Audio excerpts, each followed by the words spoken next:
Sementara itu, saudara, diduga akibat konsleting arus listrik, satu unit rumah dan kandang ayam berkonstruksi kayu milik Ramli, warga Dusun Tepin Buging, Gampung Alua Brawe, Kecamatan Langsa, Kota ludes dilahap api.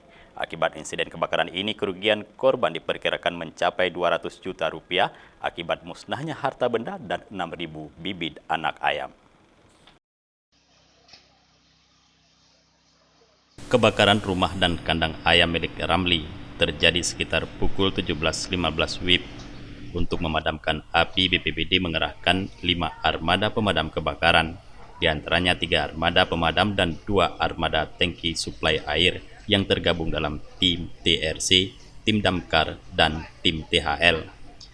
Api sangat cepat menguasai satu unit rumah karena berkonstruksi kayu dan beratapkan daun nipah.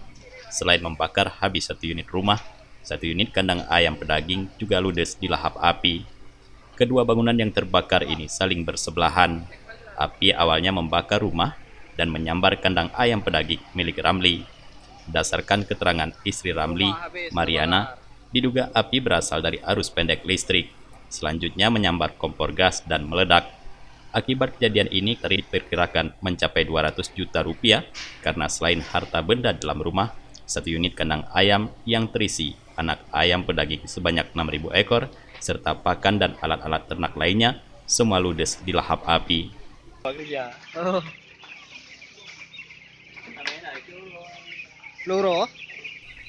Dari Langsa, Tim Liputan Aceh TV melaporkan.